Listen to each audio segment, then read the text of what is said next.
From broken to blessed, when pain is the path to a miracle. Have you ever felt like your life was in pieces, as if you were trying to gather the shards of a vase that was once whole, full of dreams, plans, and hope? But now everything seems beyond repair. Welcome to the C.S. Lewis Mastery Channel, where we dive deep into reflections guided by the light of Christian faith and the timeless wisdom of C.S. Lewis. If you're tired, wounded, or even feeling like your faith is hanging by a thread, this video is for you. Today, we're going to share a true story, a powerful spiritual reflection, and a prayer that could change your life. But before anything else, open your heart. God still works with the broken. Maybe you're going through grief, a loss, a financial collapse, or a broken marriage. But believe me, God is still working, even in the silence. James 1:2-4 encourages us, "Consider it pure joy, my brothers and sisters, whenever you face trials of many kinds. Not because pain is good, but because it produces spiritual maturity within us." It's natural to want to run from pain. The world teaches us that we must always be okay, always strong, always smiling. But the truth is something else. Sometimes pain is the very stage where grace performs. C.S. Lewis once wrote, "People say things like, 'Ordinary people don't know suffering like we do.' But that's nonsense. Pain is universal. The question is, what will we do with it?" Have you ever thought that your broken pieces could be part of a new creation? That God doesn't throw away the shards but uses them to mold something even more beautiful than before? The Bible is full of men and women who were broken before they were used.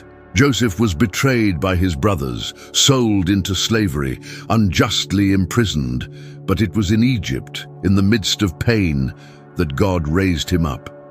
David cried in the wilderness. Job lost everything. Paul wrote letters from prison. And above all, Christ himself was broken on the cross, and it was from that brokenness that salvation flowed for all of humanity. Let's get to know Jack's story. He was a man of faith. He lived in a bustling city, but his heart was calm.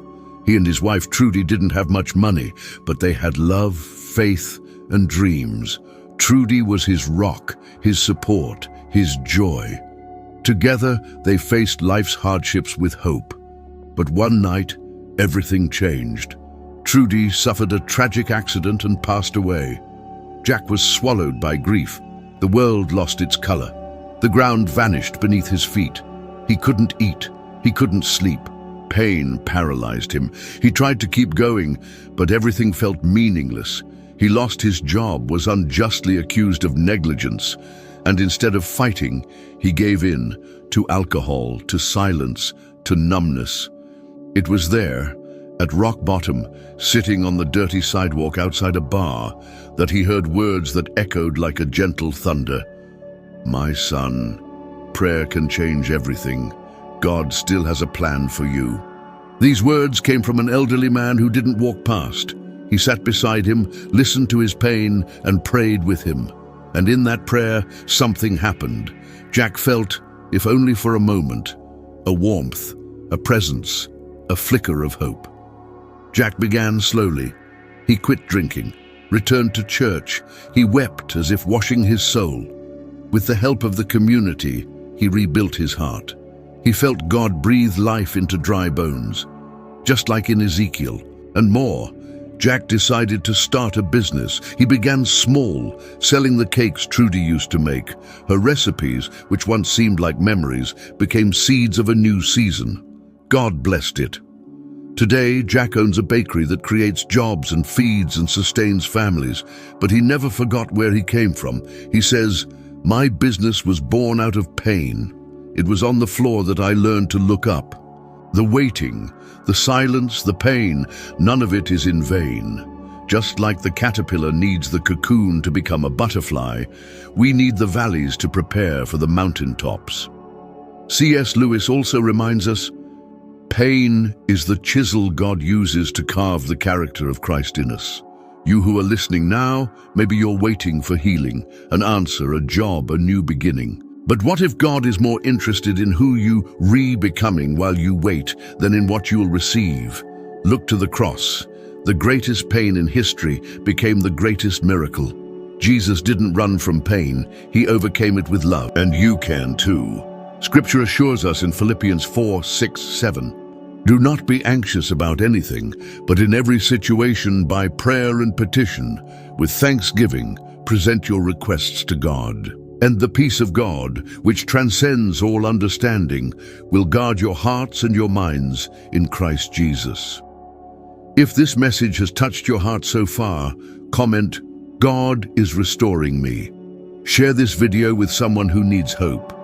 And if you're not yet part of our community, subscribe to the C.S. Lewis Mastery channel. Here, you never walk alone. Are you waiting for a miracle, for healing, for answers? Don't waste this time. The waiting is not a void. It's God's workshop. The silence of today may be shaping the wings of your tomorrow. Remember, God doesn't want something from us. He wants us. C.S. Lewis. If you're broken, tired, and wondering if there's still hope, I'm here to tell you there is. Let's pray together. Lord God, you who know broken hearts and weary souls, we come before you today with empty hands, with tears in our eyes, and with hope that you still turn ashes into beauty. Mold us as the potter molds the clay, and if necessary, break the old vessel to make it again, stronger, purer, more filled with your glory. May all pain be raw material for a greater purpose. May every tear water our faith. May every silence turn into intimacy with you. Renew today, Lord, the tired heart that hears this prayer. Restore what was lost. Bring back what seemed dead. Breathe life where there is darkness. In the name of Jesus, the one who conquered death to give us life. Amen. If you prayed with me, type Amen in the comments. It's more than a word. It's an act of faith. You are not defined by your brokenness. God doesn't see trash in your shards. He sees the opportunity for a miracle. Don't leave this video without carrying this truth. God whispers in our pleasures, speaks in our conscience, but shouts in our pain. C.S. Lewis. He's calling you now, and you have a choice to drown in the pain or be reborn through it. If this message spoke to you, leave a like. It helps us reach more hearts. Subscribe and turn on notifications so you never miss a message. Share this video with 3 people. Be a channel of the blessing you received today. You are moving from brokenness to blessing, from mourning to praise, from ruin to restoration, from silence to song. And it's not by your strength. It's by the immeasurable grace of the God who makes all things new. I hope to see you in the next video.